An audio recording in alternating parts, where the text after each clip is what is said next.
Alors qu'on parle de le micro est ouvert, alors qu'on parle de Gilbert Rozon dans l'actualité, est-ce qu'on doit lui donner la parole ou pas dans la section opinion de la presse? On a parlé d'Epstein aussi dans l'actualité avec ses relations de Donald Trump. Est-ce qu'il y en a, est-ce qu'il y en a pas? Pendant que tout ça qui se passe, reste qu'au Québec, ici, à échelle humaine, il y a des jeunes hommes, des jeunes femmes qui sont agressés tous les jours, puis qui vivent un drame épouvantable. Donc, pendant qu'on parle de ça sur la place publique, sur donner de la parole ou pas, il y en a qui vivent des drames et qui ne savent pas comment faire. Il y a une lettre crève-cœur cette fin de semaine dans Le Devoir d'un père qui a voulu rester anonyme mais qui a signé un père triste et en colère. C'est une lettre qui a fait énormément réagir où il parle de sa fille qui a été violée par l'un de vos fils, si je le note, je le lis.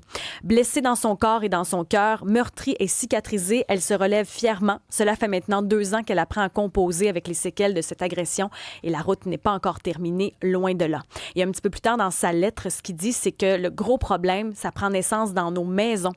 Il dit certains de vos fils écoutent sur les réseaux sociaux les paroles d'hommes dangereux et malades qui se qualifient eux-mêmes de mâles alpha, des hommes qui leur conseillent de battre et de soumettre nos filles, qui leur recommande de les frapper à coups de machette, quitte à les tuer si elles n'obtempèrent pas. C'est une lettre où il déplore les parents de rester attentifs, mais également le ministre Simon Jolin Barrette, ministre de la Justice du Québec. Il l'implore également de faire quelque chose. Pour en discuter, Pierre-Hugues Boisvenu, il est père de Julie Boisvenu, sénateur retraité, fondateur de l'Association des familles de personnes assassinées ou disparues. Bienvenue à l'émission. Madame Perron, bonne journée. Bonne journée à tous les gens qui sont avec nous ce matin sur Cube. Comment vous avez réagi à cette lettre-là? Parce que vous avez passé aussi par un cheminement de la sorte. Comment vous avez réagi quand vous avez lu cette lettre-là dans Le Devoir? Je n'aurais pas pu écrire une lettre aussi engagée que celle de ce père-là. Je regrette juste qu'il soit anonyme parce que je serais rentré en contact avec lui. Oui. C'est le genre d'homme avec qui j'aime bien discuter puis savoir qu'est-ce qu'ils veulent faire de cet événement-là. Parce que oui, je pense que la lettre était chargée d'émotions, chargée de réalité. C'est la réalité. On le disait lorsqu'on s'est rencontrés tantôt, les victimes sont de plus en plus jeunes et les agresseurs de plus en plus jeunes. Et ça, je pense que c'est une espèce d'héritage de ce qu'on a fait de la justice depuis quelques années, où on retourne des adultes qui ont agressé leur femme ou leur ex-conjointe ou qui ont agressé d'autres femmes. À 40 % on les retourne chez eux, écouler leur sentence, plutôt que d'envoyer un message très fort en disant « on ne touche pas aux enfants, on ne touche pas aux femmes, et ce qui vous attend en bout de piste, c'est la prison ou le pénitencier. » Ça envoie quoi comme message, justement, ces sentences-là? Que c'est pas grave. Que c'est pas grave d'agresser une femme. Que c'est pas grave de l'intimider. Pire que ça, c'est pas grave de ne pas respecter les obligations que la Cour nous donne parce que je suis remis en liberté plutôt qu'aller en prison. Parce que vous savez, il y a à peine 5 % des hommes qui agressent des femmes vont avoir une sentence. 80-90 % vont avoir ce qu'on appelle un 810. Donc, ils signent un papier en disant « je vais garder la paix, je ne m'approcherai pas de la victime ». Mais 50 % de ces agresseurs-là ne respecteront pas leurs conditions et il n'y a pas de conséquences. Souvent, on va les ramener devant le juge. Le juge va rajouter une condition ou pas. Donc, on a tricoté un système de justice où les sentences n'ont plus d'effet sur les agresseurs. Je vous donne 2 exemples. La loi C-10 qu'on avait adoptée en 2012 faisait en sorte qu'on distinguait chez les jeunes agresseurs ce qui est un crime grave d'un crime moins grave. Quand on parle d'un crime grave, on parle d'agression sexuelle avec violence, toute agression sexuelle est violente, et les meurtres. Et on disait, dans ces cas-là, il va falloir juger ces jeunes-là de façon plus sévère. C'est la première loi que Justin Trudeau a abolie. On adopte la loi S-105 que j'ai fait adopter il y a presque 1 an et demi, qui est presque pas appliquée, où on dit on va obliger le port du bracelet électronique chez les agresseurs pour protéger les victimes, et on va envoyer ces hommes-là en thérapie. Il y avait 2 volets. Je ne vois pas comment les cours utilisent ces outils-là aujourd'hui pour envoyer ces hommes-là en thérapie, mieux protéger les victimes. Donc, le système de justice tarde à réagir par rapport à ces crimes-là. Mais vous qui avez vécu ce que le père témoigne dans l'article du Devoir, vous avez perdu votre fille il y a déjà quelques années. Comment vous réagissez? Parce que vous militez, vous avez bâti l'association, vous travaillez fort, vous vous êtes engagé. Dès que possible, vous venez dans les médias en parler, vous ajoutez votre voix, vous faites des efforts. Comment vous vivez ça? Le fait, justement, vous dites Justin Trudeau abolit ça, flag, en 2 temps, 3 mouvements. On se bat. Il faut continuer à se battre. Et vous découragez? Non. Et vous savez, l'association a été créée par 4 pères dont les 4 filles ont été assassinées. Parce qu'à cette époque-là, j'ai dit aux familles de l'association, il faut que la violence faite aux femmes soit portée par les hommes. Assurément. Il faut que ce soit les hommes qui en parlent parce que c'est eux qui sont responsables à 90 %. Donc, ça veut dire que les hommes, il faut qu'ils en parlent à la maison, il faut qu'ils en parlent publiquement, il faut qu'ils en parlent aux femmes. Et ça, je pense que cette lettre-là, de ce père-là, qui dit « Vos fils ont agressé ma fille », ça veut dire, il dit à ses parents-là, « Occupez-vous de vos fils ». Apprenez-leur le respect dans leur première relation intime qu'ils vont avoir avec des jeunes filles, des adolescentes. Il faut qu'ils apprennent à les respecter parce que c'est là que va naître une attitude je dirais, d'intimidation, de possession, de contrôle. Et il faut que les pères de famille ou les mères de famille voient comment leur fils développe ces relations-là, parce que c'est là que ça prend naissance, cette forme d'agression-là. Et si on la détecte pas rapidement, elle va grandir avec l'âge adulte. On le voit dans les garderies, on le voit au primaire.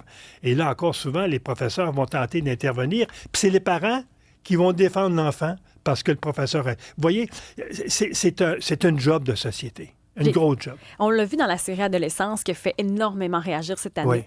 Oui. C'est comme si parfois on ne sait pas ce que nos enfants consomment sur les réseaux sociaux. C'est devenu une nouvelle porte d'entrée dans nos salons, dans nos cuisines. Exactement. C'est comme si, comme parents, ça devient difficile de savoir où est-ce qu'on peut intervenir, quand est-ce que le discours est masculiniste, quand est-ce que l'influenceur est pas correct, puis qui tranquillement implante des idées dans la tête de nos enfants. C'est pas évident, ça. Et les réseaux sociaux ont aussi enlevé beaucoup d'influence aux parents sur leurs enfants.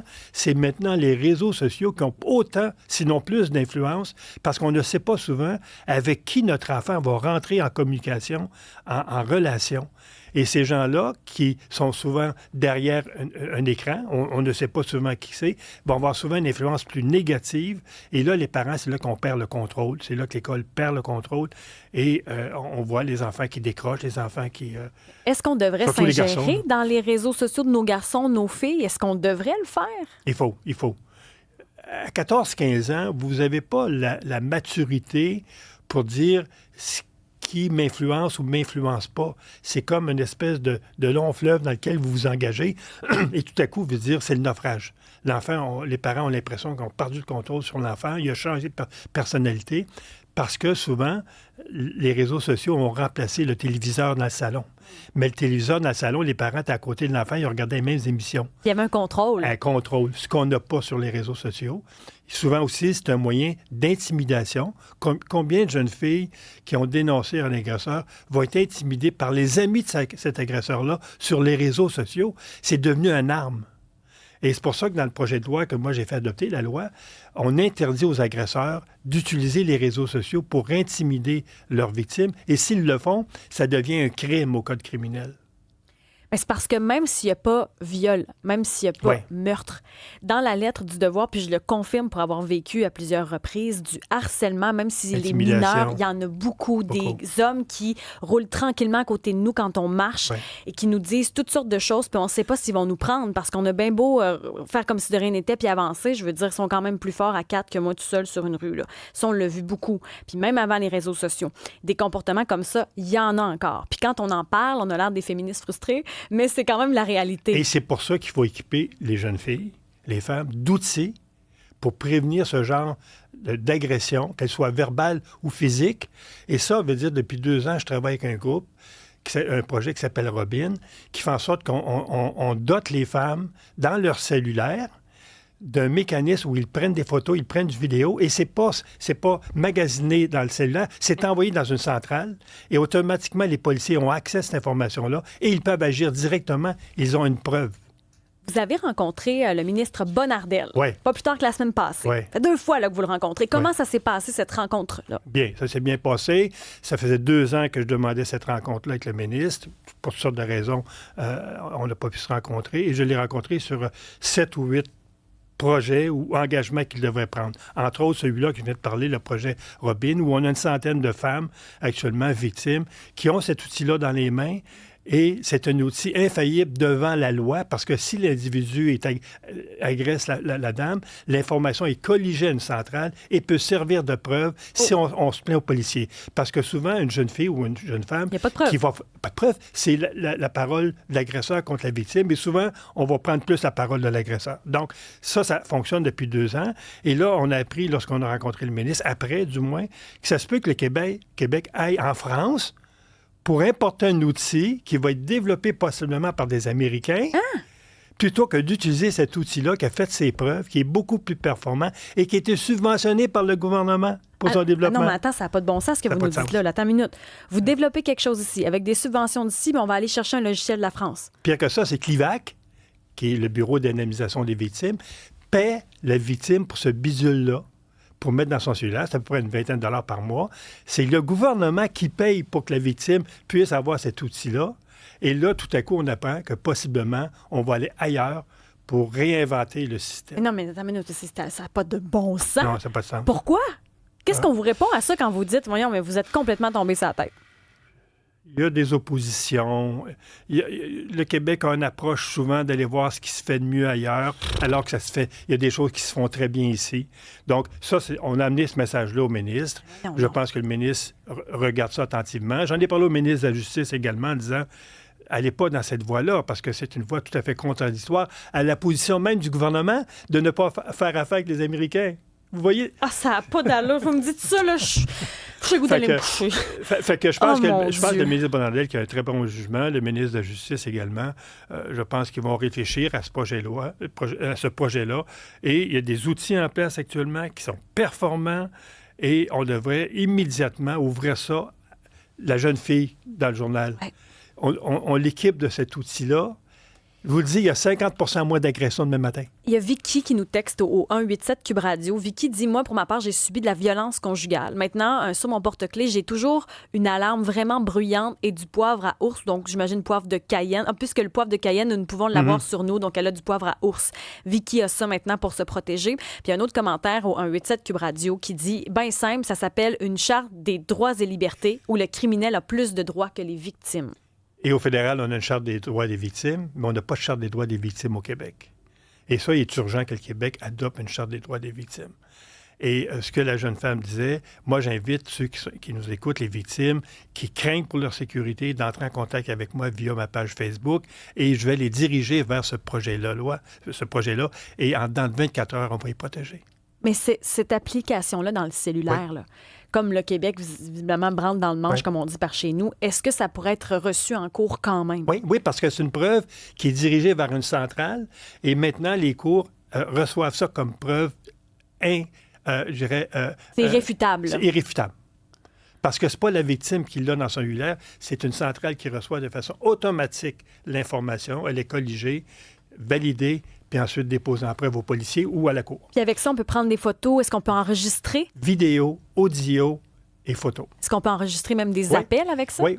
Dans le fond, c'est un programme qui est dans le cellulaire et lorsque vous actionnez ça, l'information s'en va automatiquement dans une centrale. Même si le criminel ou l'agresseur prend votre cellulaire puis le jette à l'eau, l'information est déjà rendue. Oh, ça, c'est intéressant parce qu'on l'a vu beaucoup, des cellulaires détruits, jetés par les fenêtres. Exactement.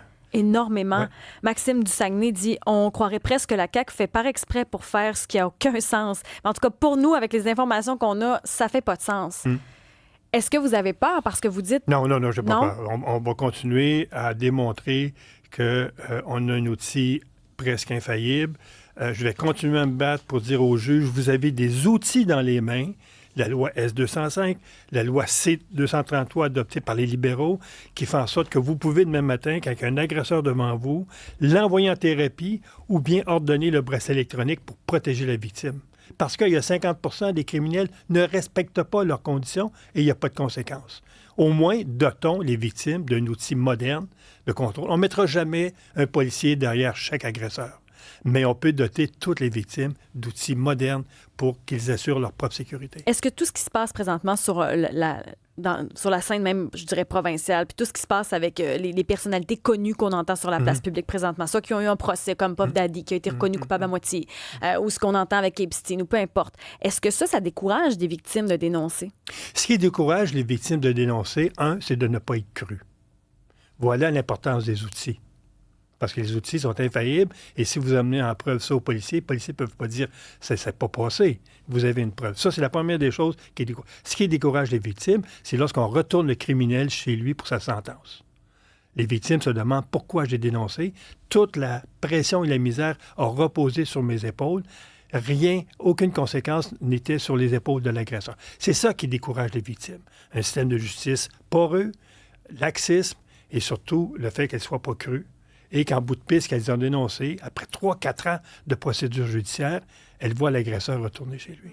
C'est ça qui décourage les victimes. Dans un procès, quand on donne la parole à quelqu'un qui n'a pas été condamné ou pas encore, ça aussi, j'imagine, ça peut faire une différence.